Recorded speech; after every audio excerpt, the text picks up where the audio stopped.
Another clap off and a praise this morning, God. We honor you and thank you, Lord, for all your mercies, God. We thank you for your grace, Lord, for your keeping power, Lord, for watching over us this week, God, for your protection, Lord, for your healing, God, for your stripes that you took for our healing, for the bruises that you took for our iniquities, Lord.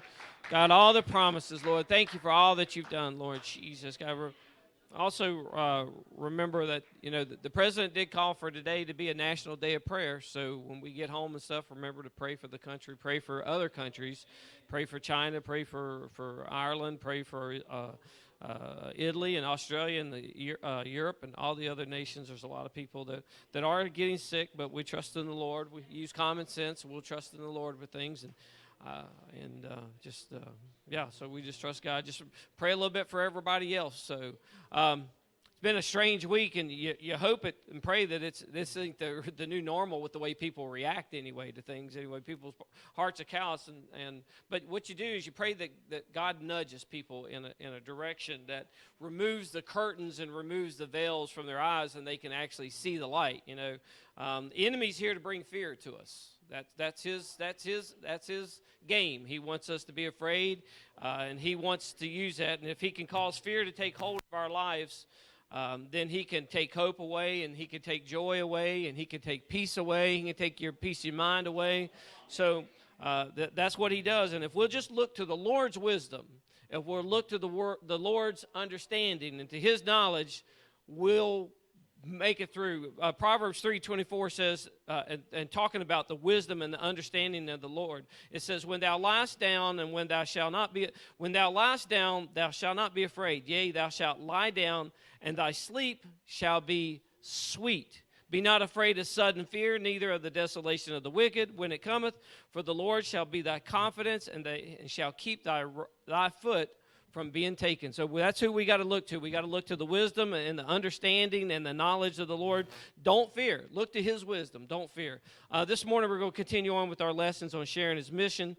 And that's a job for all of us. We're supposed to share the mission of the Lord. And here in the next couple of weeks, that might be something we get a lot of opportunities to do, because there might be some people looking to you, asking you about the hope. When we're not worrying, when we're trusting the Lord, that people's going to ask you, why aren't you scared? Why aren't you storing up the TP? Why aren't you doing these things? And you can tell people that your hope is in Jesus. And so let them see it. And I want to go back to last week's lesson there a little bit and teach on that, because it was talking about submission, and that's something that we all have to do. It's something that we as a human race, it's kind of difficult for us to do, whether it's the laws of the land, is we don't want to do the speed limit, we don't want to stop at the stop signs, we don't like yielding at yield signs, or wives submitting to their husbands, children submitting to their parents, submitting to our bosses, submitting to the Word of God, submitting to the godly leadership that's in our lives.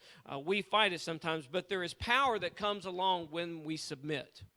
When we submit to God, there's an authority that comes along with being submissive to God and to those people in our lives that we biblically should be submitting to. So the focus thought is, since Jesus modeled submission to both earthly and heavenly authority, we must also be in submission to the authority in our lives.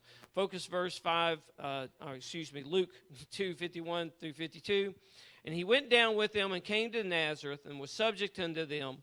But his mother kept all these sayings in her heart. And Jesus increased in wisdom and stature and in favor with God and man." And then Luke 2:41 through 52. "Now his parents went to Jerusalem every year at the feast of the Passover. And when he was 12 years old, they went up to Jerusalem after the custom of the feast. And when they had fulfilled the days, and as they returned, the child Jesus tarried behind in Jerusalem, and Joseph his mother knew not of it.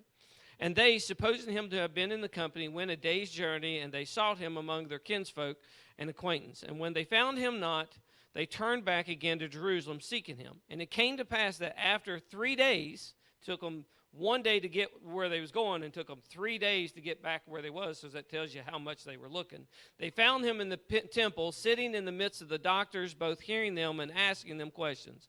And all that heard him were astonished at his understanding and answers. And when they saw him, they were amazed. And his mother said unto him, Son, why hast thou thus dealt with us? Behold, thy father and I have sought thee sorrowing. And he said unto them, How is it that ye sought me? Wist ye not that I must be about my father's business? And they understood understood not the saying which he spake unto them. And he went down with them and came to Nazareth and was subject unto them. But his mother kept all these sayings in her heart. And Jesus increased in wisdom and stature and in favor with God and with man. And you may be seated.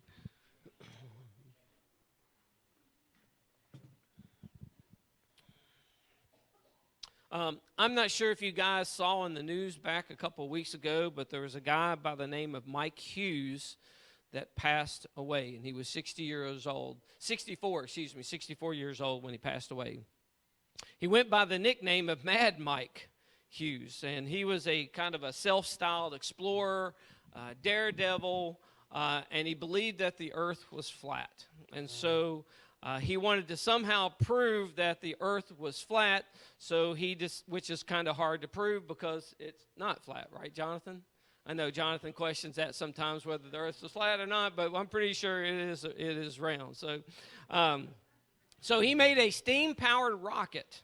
Okay, this guy made a steam-powered rocket and was launching it up into space, and he planned on reaching this was one of his test flights, and he was planning on reaching the space in between Earth's atmosphere and space so that he could see and he could actually take pictures and prove himself that the Earth was flat. And so his rocket took off with him in it, and it came back down to Earth with him in it. And at some point in the whole trip, he lost control of the rocket. It crashed, and he died. So at the age of 64, he had failed to learn a lesson that Wilbur and Orville Wright had taught the world in 1903, that you don't put power on something you can't control. You don't give power to something that you cannot control. The Wright boys made the first controlled, sustained flight, I'm getting this definition right, of a powered, heavier-than-air aircraft on 12/17/1903 in Kitty Hawk, North Carolina, in the Outer Banks. They were able to have the first controlled flight because they created something that nobody else had created up until that point. And it's kind of ironic, the fact that they done it in 1903, and it took men that long to figure it out. But then ever since they created it, the same thing that they made is still actually being used today on all fixed-wing aircraft. They created the three-axis control system for flight. Up to that point, most people thought that when they had their flying contraption and they took off, they thought the reason that they couldn't break the bonds of the earth was because they didn't have enough power. They didn't have enough power in behind it to push it, so they just kept putting bigger and bigger and bigger engines on it. But the Wright brothers decided, we're going to look at this just a little bit different. What they decided to do, instead of bigger motors and more powerful engines or whatever, they focused on efficient wings, efficient propellers, and then they decided we got to have a way to control this thing. We got to have a way that controls it. So the three-axis control system gave them the ability to control the angle of the rotation of the aircraft in the three dimensions that is critical for flight. So they could control the yaw, which if you know anything about an airplane, there's the tail rudder, and it goes this way. So the yaw on the plane, what it does is it controls the back of the airplane. Should have had something. I'll just do one. This is our airplane, folks. I know it's very primitive looking, but it controls this. It controls the tail being able to go side to side. So they had to control that. There was the pitch, which they do with the tail flap, and that keeps the plane going up and down like this. And then there was the roll. That's on the main wings itself, so the rudders on the main wing, and that the flaps, and it allows the aircraft to be able to turn left and right. So once they got to the point where they could control all of these things, then they could fly something successfully. So without those things controlling the center of gravity of the airplane, it's impossible to sustain successful flight. It's impossible. If you can't control those three things, it's impossible. No matter how much power you put into the aircraft, it's not going to fly. Junior, Pastor, y'all know this. Take a car, put 1,000 horsepower motor in it. Take the steering wheel away from it and the ability to keep the wheels on the ground, and what happens when you throw the gas to it? It's not going to go straight for very long, is it? You take the ability to steer it, and you take the ability for the wheels to stay on the ground, take those wheelie bars, and you put 1,000 horsepower in a car, and you stomp on the gas, it's going all over the place. It's going completely out of control. So control is exercising restraining or directional influence over something, or it's to have power over. Don't put power something in your life that you can't control the direction of, or you can't control the power of. Don't take the handlebars off the bicycle when you get ready to start pedaling it. That's not really smart, right? Unless you can balance it without it. But if you can't do that, and you cut the handlebars off and you begin to pedal, what's going to happen? You're going to lose control and you're going to crash. Keep your hands on the handlebars and steer the things. Don't give power to your kids unless they're under your control, right? Unless your kids are under your control, don't give power to them. When my kids were growing up, I told them about when they began to have iPods and get access to internet. I was like, okay, guys, this is fine, but I get the passwords, or if I ask for a password and you got it on it, you're going to give it to me, or I'm going to take it away. I'll cut the internet off because it's my internet. I control it. I control their access to it, so it's mine. I bought the cars that they drive, so they have to drive with the responsibility that I taught them to do. And if I see them not doing it, then I'm going to take it away. Now, that sounds really good for the notes, but they're 20 for my lesson here, but they're 20 plus years old, and so they know how to drive responsibly, hopefully by now. So I've lightened up on them a little bit. But you don't give control. You don't give something control in your life unless you can control it. Caffeine, nicotine, drugs, alcohol, food, sex, stuff, money, all of it. You don't give that control in life unless you have a control of it, because if you don't, it will take control of you, and you will crash, and you will burn, and you will go out of control. When Jesus was a baby, he was pretty much like all the other babies. He was like all the other children. He had to go where his parents took him. Even though he was God in the flesh, they had to carry him everywhere. They had to do it because he was just like we were. He had legs, arms, and they were little, and he couldn't walk, and he had to learn to do all those things. And so, as your kids begin to grow up, you begin to allow them to have a little more freedom as they begin to grow. You allow them to pick out their clothes. You allow them to pick out their lunches. You allow them you allow them to play outside without having to watch them like a hawk. I'll pick on Nicholas a little bit while he's here. When he was little, and I know I've said this before, if we let him pick out what he was going to wear somewhere, jogging pants and cowboy boots. That's what it was. He liked his, and this was not like 16 and 15 and 14. Okay, 3 and 4 and 5. He liked jogging pants, and he liked cowboy boots. So if we would have let him go to church in cowboy boots and jogging pants, he would have been happy. But until he learned to make better choices in his life, we held control over that. We wanted to make sure we control, because we didn't want people to think that, is that the way they dress their kids? What's wrong with them people? All they can afford is a pair of jogging pants and cowboy boots. So Jesus had to go everywhere, wherever his parents went. But eventually, like we were, they began to give him a little bit of leeway. Every year they made the trip to Jerusalem for the feast of the Passover, and they went with family and with friends. All the people would get up, they'd go from Nazareth, and they would go to Jerusalem, and they would go with their families and friends. And so at first when they would go, they were holding him close to them. They wanted him under complete control. He's a baby, he can't walk, and when he began to walk, we'll have to pick him up in the horse stroller or whatever it is that they had, carry him. He's going to have to walk some, carry him some, but you know how that goes. But eventually they kind of backed off a little bit, and he began to be able to hang out with his family and friends as they was traveling. So in Luke 2, Jesus is 12 years old, and he's ready to become a young man. They go to Jerusalem, and they begin to make the trip back to Nazareth, and they allow him to begin to hang out with his family and friends. When nighttime come, it was time to set up camp. They begin to look for him, and he stays back in Jerusalem. They begin to look for him, and then all of a sudden, he's nowhere to be found. And he does exactly what we would do, or they do exactly what we would do. Jesus, the Home Alone thing. Oh, no, where's Jesus? Oh, they begin to panic. They begin to worry. The son that God gave us, we've lost. The child that the Lord, the angel, came down and gave to us, we have lost track of our child. What in the world? What are all the other parents? What are they going to say on Facebook about us? Our child has gone, all our cousins and nephews and uncles and whoever else is traveling with us. They're going to say, well, you're not very good parents. You can't even keep up with your child for one day traveling.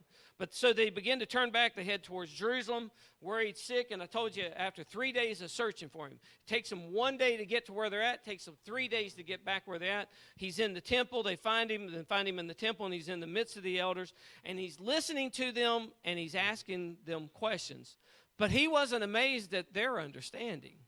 They were amazed at his. Bring up Luke 2:47.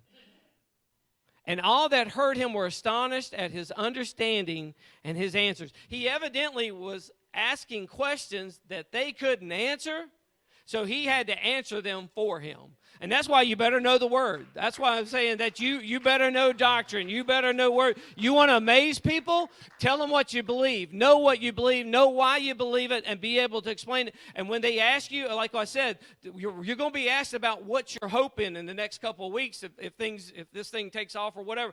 People are going to ask you, and so you're going to have to tell them, my hope's in Jesus. That's the only thing I'm looking toward. I'm looking for Lord. I'm going to use common sense about things, but I'm also going to look to the Lord for my strength. I don't know, ain't gonna cut it. Well, whatever. You've got to be able to give people the answer. Mom and dad come in, and they're amazed at him for all his answers too. But mom's a little madder than she is amazed. And she said, son, why in the world did you leave us? Why didn't you stay with us? Why didn't you travel with everybody? Where in the world? We've been worried about you. We've been looking for you can you imagine looking for your 12-year-old child for 3 days, and you haven't been able to find him, and you're between Nazareth and Jerusalem, and you have no idea what he's like, where he's at? We've traveled. We've been crying. We've been worried. The Lord gave us to you, and look what we've done, and look what, with the guilt that we've had. And Jesus gives them an answer as a question, which he was always really good to do. He gave a lot of answers in the form of a question. He said, why are you looking for me? Don't you know I'm supposed to be about my Father's business? This is what I'm supposed to be. Y'all know who I am. Don't you know that I'm just doing what I'm supposed to be doing? I'm furthering the mission. I'm doing what I'm supposed to do. That's what I'm here to do. Don't y'all know me? That's what we come to church. That's why we're here this morning. This is what we're supposed to do. And then they give him this confused look because the Bible said they didn't understand his answer or his question. They didn't understand it. Then mom gives him the other look, I'm the mom look, And so when he gets the mom look, he knew what he had to do. He said, hey, guys, I'll be back next year. We'll take this back up when I'm back up here. Here's God in the flesh, okay? God come down in the flesh, the little boy that the angel told Joseph and Mary that they were going to have. The one whose father was really not of this earth. The one that one day was going to walk on water. The one that one day is going to heal the lepers. He's going to cause the blind to see. He's going to cause the deaf to hear. He's going to make the dumb speak. The one that would raise the dead. The one that one day would die for their sins and raise himself back up after the third day. Here he was having to submit to the authority of his parents. God in the flesh, because of the role that he took, had to submit to the authority of his parents. He had to submit to the mom and dad. But this wasn't the only place in the Bible where Jesus had to submit to authority. If you remember, he paid his taxes. He didn't have to say, well, I'm God in the flesh. I don't have to pay my taxes. No, Jesus knew I'm responsible to Caesar. I got to pay him his taxes. I think it was Peter. That they went out fishing and Peter got his taxes paid that day. That's pretty good. I guess I talked to the Lord. Lord, can you pay my taxes too? But when they came to take him away while he was in the garden, did he fight him? He could have. Jesus could have called angels down from heaven, and he could have fought them and fixed it to where he didn't have to go. When they beat him, did he fight back? Nope. When they hang him up on the cross, did he fight back? Could he have called angels down? Yeah, you better betcha he could. But the fleshly side of God had to submit to the authorities of this world.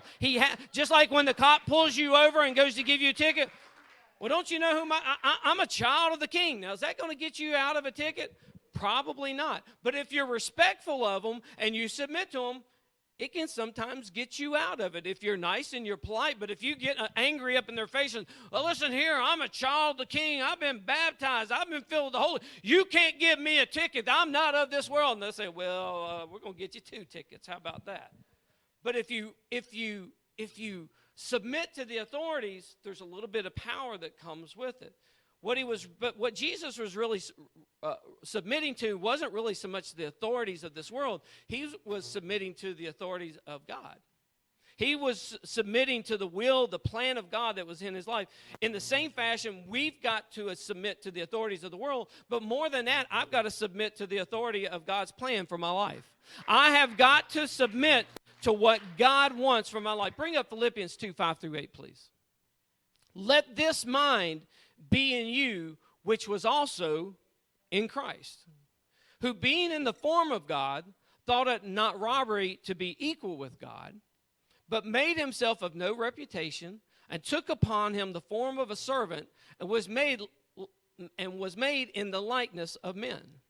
And being found in fashion as a man, he humbled himself, and became obedient unto death, even the death of the cross. Paul said, let this mind be in you. Have the same thought patterns that Jesus did. Think the way that he did. Be the same person that he was. He was in the form of God. He was equal. He was God. He made himself of no reputation. He stripped away his power, in other words. What he done was he just neutralized himself. He became weak as man. His body becomes susceptible to viruses. His body became weak and tired. He had to eat. He had to drink. He became like anybody else out there. Then he was the God of heaven. He came down, and then he had to submit to the creatures that he had created. Jesus had to submit to the he's the one that was the reason that Caesar was ever born, but he still had to submit to Caesar. He had to do this. He took the form of a servant, and he became obedient to the point to death. He came obedient all the way up until the point of death. He became obedient to his own plan. He became submissive to his own plan. He became submissive to the plan of his life. And you say, now, Brother Duane, what in the world does that mean? Have you ever had a day where you had it all planned out and you knew you had to have stuff done? I got to clean the house. I got to change oil in Nick's vehicle because it can't go another mile. I've got to get this done, and I got to get that done, and here's the list of things I got to get done. And Larry J comes in and says, hey, man, let's go hunting. Or Kirk says, let's go look at new trucks at Larry J's lot, or let's go do something that's fun. Let's go. And I was like, I've got this whole day planned out, and if I don't do this, I'm in trouble. I'm going to get further behind because this is the day that Duane has taken off, that he's planned on doing all this stuff, and I'm not going to get to do it. But here's all this fun stuff that I can do. Here's all the other stuff that I can get to do. But then here's the plan that what in the world am I going to do? And you've got to learn, I got to submit to my own plan. If I don't, I can look at all this stuff and I can look at the fun stuff. You know, Jesus could have very well said, they don't deserve me. Jesus could have very well said, I'm not suffering pain. I'm not suffering persecution. I'm not bleeding. I'm not dying for them. But he'd already made the plan. He said, I'm going through it all the way up into death. I'm going to walk the path all the way up to the point where I die. I'm going on to the cross. I'm going to take the nails. I'm going to take the stripes. I'm going to do it because that's the plan. I'm submitting to God's plan. I'm submitting to my own plan, no matter how drastic it might seem. He stuck it out, even to the part, again, where he died. Paul said, let this type of submission be in you. Let this thought be in you. Let this mind be that determined. Be that submitted to the plan of God, that no matter what God asks you to do, even if it seems like that you're going to die, that you still go through with it, that you're still faithful to God, that you're still faithful to what God wants you to do. Look back over your life today. Think about it just for a minute and look back over it and remember what you told yourself, I'm going to do for God. Remind yourself, I remember telling God I'm going to do this, and I remember telling God that I'll never do this because of you, Lord. I'll never do this. And then think back now and say, did I submit to that plan of God? That was God's plan for my, did I really submit to that? Did I submit myself to my own plan for God? If you can't even submit yourself to your own plan for God, how are you going to submit yourself to God's plan? How in the world are you going to submit to that? Are you still submitting to it? Are you still submitting to the plan of God? If you've not submitted to the plan of God, then your life's out of control. You've taken the handlebars off. You've got a 1,000 horsepower motor in your car and you ain't got no steering wheel. You're in trouble because when you step down on the gas, you're all over the place. When you go to pedal and you ain't got no handlebars, I know some people, I think Pat used to be able to ride, not have his hands on the handlebars. I think Joe used to be able to come down off. He used to talk about how he'd come off Deer Run and he could drive around on the 10-speed and never touch the handlebars. Not Duane. Duane's not that talented. If I got to have both hands on the steering wheel and I got to be looking at the road. If you'd seen Panda ride, that was even worse. Panda, ooh. He needed, yeah. But you got to be submitted to the plan of God in your life. If you don't, again, you're going to be, think of Adam. Adam had it made in the garden, but he didn't submit to God. And then what happened to him? Think about Cain. Could have had it made too, but you know what? He didn't submit to the plan of God.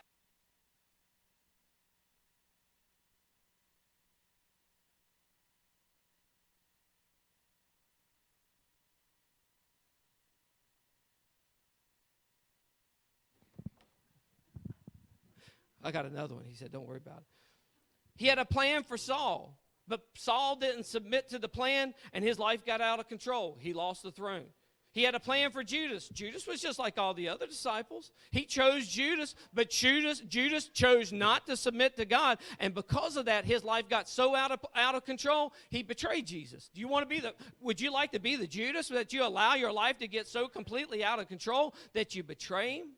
The world is out of control. I mean, go to the grocery stores and you can see that. That's why there's so much junk happening. That's why there's so many problems. That's why there's so much desperation. That's why there's a lack of hope. That's why there's so much fear. People's lives are no longer in control of the one that created them. They're no longer submitting to God's plan. And the longer that it goes that way, the further off course they're going to get. The further off course and the more wild that they get. And the further they go, and when they do this, you risk crashing. You risk burning. John Lee was talking to a guy that he works with. Jonathan, I'm sorry to steal your story there. I thought your mom might be teaching. You wouldn't hear this. I'm sorry. But he talks to some guys at work and he talks about the Bible with them. And so there's one guy that listens and he's not very religious and stuff. And so he says, isn't some of this stuff that's going on, don't they talk about this in the Bible, about in the end times? And Jonathan, yeah, plagues and stuff like that. And then John Lee says, well, so you need to be ready for it. And the guy says, I need more time, though. Now, imagine you're getting ready. The Lord's coming back. We know in 5 minutes the Lord's coming. But, Lord, I need more time. I got to have more time, Lord. That's what the world wants. That's what the world thinks. I got to have a little more time to have fun. I got to have a little more fun time to have the things I want. I need more time to get ready. But there's people, forget the virus, there's people dying every day that are going to hell. And the facts, and it gets worse than that. The virus don't mean anything. There's people that are going to hell every day.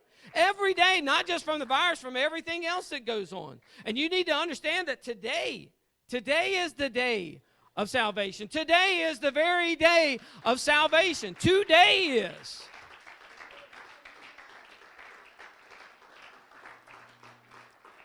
Give me Romans 13:11, please.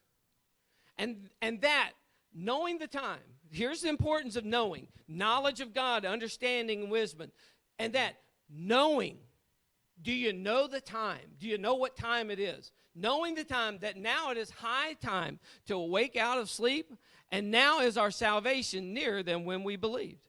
I'm telling you, to know the time, we've got to be cognizant. We've got to know what time it is in our lives. Forget how close even the Lord's coming. I got to know how close I might be. I'm 51 years old. I told you I got a lot more years behind me than I do in front of me. That's just life. If the Lord don't come back, that's just the facts of it. That's just the truth. I've got to be cognizant. I got to remind myself, remember that. And the world sees the time, and you know what they do? They panic. They panic. They're looking at the time. Oh, my goodness, we're going to panic. And instead of getting, I told the pastor this morning, I said, when the first Gulf War came, what happened? Churches filled up, didn't they? This happens, and what do people do? They go buy toilet paper. Now, really, I mean, you'd have thought the church would have been full this morning. Those other churches that are canceled, that are around, you'd have think, I got to find some place to get close to God. It's a national day of prayer. I want to pray. I'm going to find some place to go to church. You'd think the churches would be full. I'm telling you, after 9/11, that 165 was probably where that number came from. After, not 9/11, but after the first Gulf War, I mean, the churches were packed. You've seen people you've never seen before in church. And now, they don't understand what time it is. I'm not talking about fear and stuff like that. I promise you, I'm not trying to put. But instead of doing that, they're hoarding food and ammunition and guns and stuff like that. I want to shore up my salvation rather than shore up my toilet paper supply.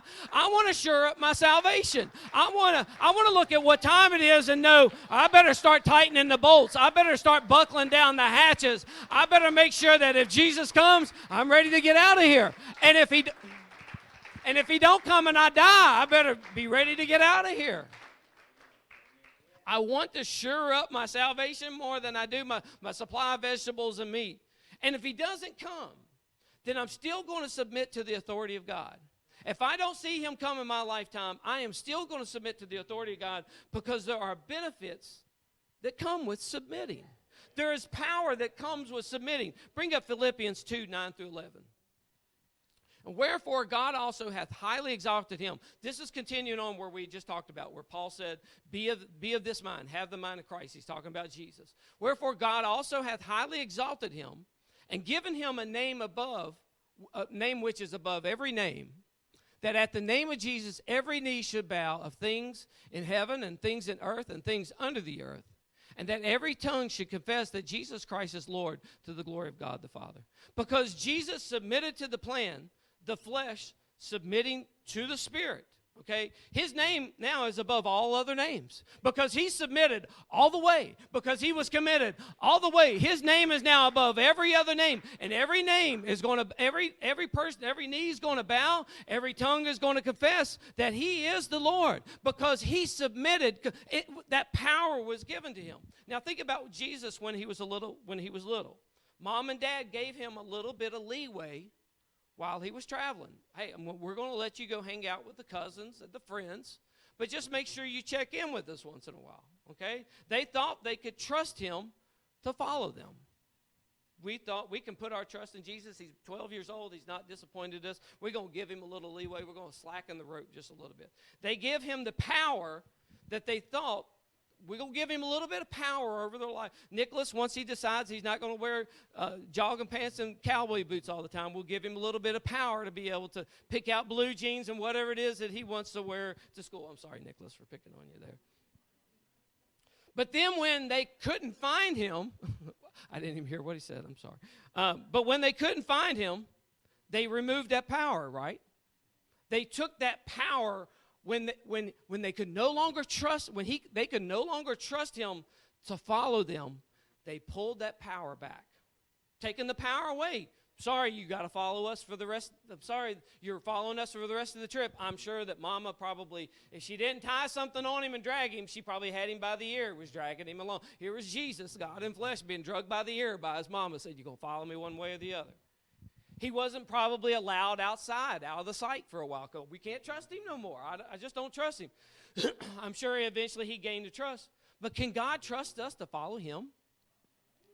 Can God trust you to follow him? Or does God constantly have to have a leash on us? I got to make sure I know where they're at. Is he constantly looking back and say, are they following the path? Are they where they're supposed to be? Are they doing what they're supposed to be doing? Does he have to are they constantly checking on us? If so, then God's not going to give us no power. He's not going to give us the ability to have the power to use his Spirit. But if God trusts us, where I don't have to check on Junior because I know where he's going to be on Sunday. If I don't have to check on Brother Jerry because I know what he's going to be doing on men's prayer service. I know what they're going to be doing. I know they're going to be praying. I know they're going to be fasting. I know they're going to be witnessing. I know that they're going to live a right life. I know I'm not going to have to worry about it. Then God says, I can trust them a little bit. I can give them a little bit of leeway. If God can't trust us to be faithful to church, how's he going to give us the power to heal?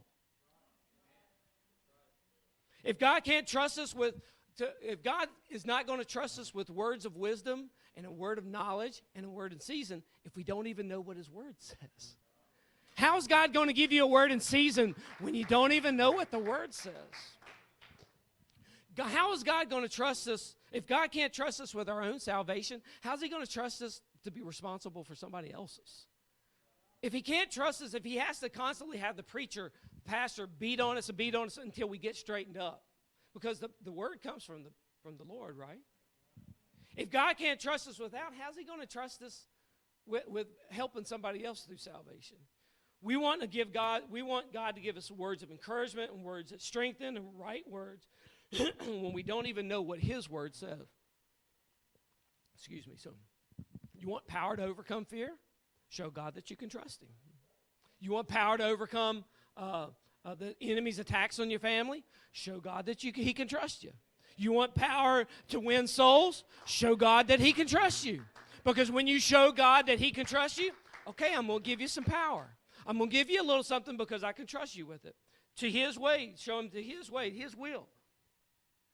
If you're not showing God that he's number one in your life, if you're not showing him that you're totally committed to him, that you have the same mind as Christ, that you're in it all the way up to death, all the way to the point where whether mommy and daddy does it, whether husband and wife does it, whether kids do it or not, I'm still trusting God. I'm still following God. I'm still following the path. I'm still going to do what the Lord, I'm still following the path that God has put before me. Excuse me. Losing the voice already. So if God is not the priority in your life, don't expect God to give you the power that you need when things happen. Can you trust in God? Yep. But when you want to do something for God, don't expect that power to be there. Okay? God doesn't give his people the power. He doesn't give power to people he can't control. He does not give power to people that he can't trust. It's that three axis of control: mind, body, and spirit. If you can't control your mind, if you can't control your body, if you can't control your spirit, how in the world can God trust you? How can God trust you to take control of the reins? We always, the song says, hold to God's unchanging hand, right? But the problem, we want to hold on to God, but we don't want God to hold on to us. We don't want God having the reins of our lives. We don't want God having directional authority in our lives. We don't. God, I want you to, I'm clinging on to Jesus, but God, when I want to go where I want to, let go of me. I want to do what I want to do. Let go. Let me go which way. But I still need you, Jesus. I need to be able to grab a hold of you when I need you. But when I want to go where I want to go, let me go. Let me go. And God says, that's fine, but don't expect power. Don't expect power. Don't expect to have healing. Don't expect to be able to lay hands. Don't expect to be able to speak words. Don't expect to have authority. If you submit to God, if you submit to the authority, there's authority that comes along with that from God. I know we've heard, and not only to God, I have to submit to the pastor as my pastor. I have to submit to him.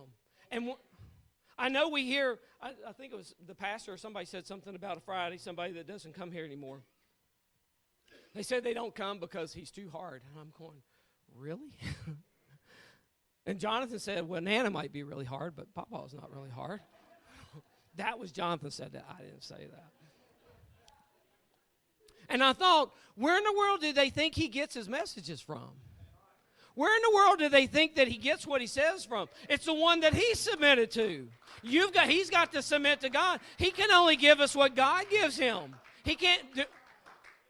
If he made it up himself, Pastor, if you were doing this yourself, would you take a salary and you'd preach easy stuff to where people would come and they'd give lots of tithes and you could get lots of money, because that's what people do.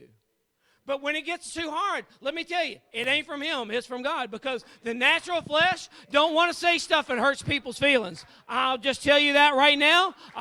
Jonathan calls it the power of the mic sometimes. Sometimes you say stuff that hurts pretty bad, that hurts even you. It ain't me. I don't like to hurt people's feelings. If you hang around me long enough, I like to get along. But when I say stuff that's tough, that comes from God. That's not Duane. Dwayne likes to be easy on Dwayne. If I'm going to be easy on somebody, it's going to be Dwayne. I'm not going to say something that's tough. There are people, even the pastor gives control to people that have submitted to him in authority. Pastor, when it comes time to cancel church, you call around and ask people sometimes, don't you? Well, what do you think? What do you think? Do you think we should do this? He allows us to have Vacation Bible School and youth service. Do you come down here and stand over top of us? You give us a little bit of power, because we've submitted to him as the pastor. When Thomas, when you start talking about VBS and how much money that we can spend, what do I tell you? Take a budget and take it to the pastor, because we've submitted to the pastor and say, Pastor, you're our pastor. We're not going to spend money unless you tell us it's okay. Jonathan, when you wanted to do the sound system, what did I tell you?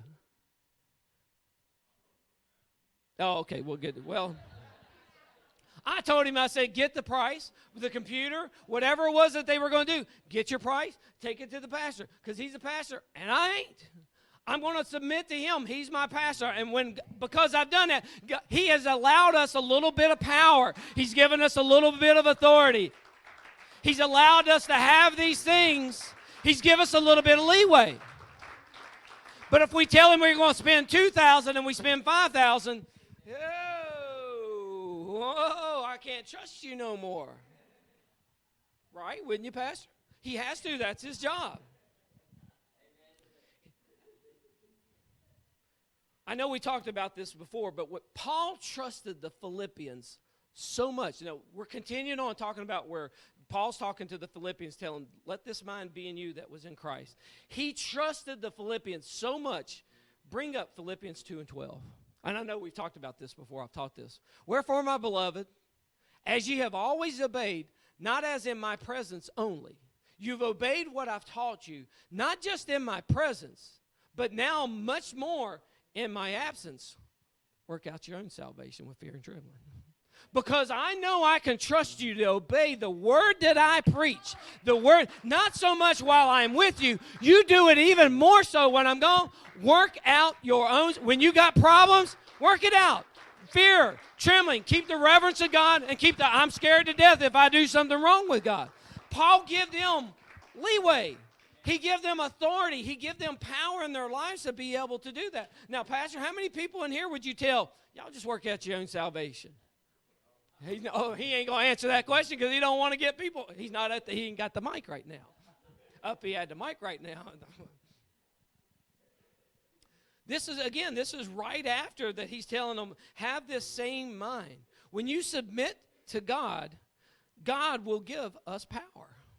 When I submit, and the more I submit to God, the more power God will give me. The more authority that God will give me. When I'm faithful to God, when I'm faithful to the church, when God don't have to look around and say, I wonder where Duane's at today. He's not in church. When he knows I'm praying when I'm supposed to be praying. When he knows I'm fasting, and we forgot to pass the fast list around the first of this month. I know we give it to some people, and if you had a day that you were fasting, just continue on fasting with that. That was my fault. I forgot about it, so I'm sorry. We'll get it next month, I promise. Unless I forget, then I'll put a caveat in that just in case because I know how I am. But anyway, if the Lord can trust you in your prayer and your fasting and living a right life and having a good, clean heart, then God will give you the power in your life when you need it to do the things. And the more he trusts you, the more he will bless you with it. He will put more power in you because he knows that he is your influence. And that's what power, that's what control is that God. Is God your influence this morning? When you wake up in the morning, when you begin to do something, do you say, are you influenced by God? Or are you influenced by the media? Or, this week, if all you did was you watched the news, you went and bought toilet paper. Because you got scared to death. You ain't going to get no toilet paper. What was influencing you? Was it the media or was it God saying, you know what, just trust in me. Just believe in me. Everything going to be all right. Are you worried about, if you watch the news, you're worried about everything. Bring up John 1:12. But as many as received him, as many that accepted Jesus, as many as received him, to them gave he power to become the sons of God, even to them that believe on his name. As many, man, all we got to do is just trust God. All we got to do, I mean, I talk about the pastor about, we talk about him being hard on us, but the only thing he asks us to do is be faithful, right? I mean, truthfully, not just even faithful to the house of God, be faithful to God. Just be faithful to the Word of God. That's all he asks. I mean, it's not hard. You make it hard. When driving 55, driving 70 on the interstate is not hard to do unless I make it hard on myself. I got to get there in a hurry. Oh man, that guy in front of me is killing me. I got to get by him. I got to get, obeying the speed limit, obeying the stop signs, obeying the yields. That's hard to do when you don't want to do it. But if you want to serve God, it's easy. It's really easy to be faithful to God. It's really easy to be faithful to God. As many as received him. With that comes, when you become the sons of God, then comes authority. The authority of the name. The ability to heal in Jesus' name. The ability, you don't have to wait to come to church. When you've submitted to God, you don't have to wait to come to church for the elders to lay hands on you. You can pray yourself, and God will heal you. God will heal you.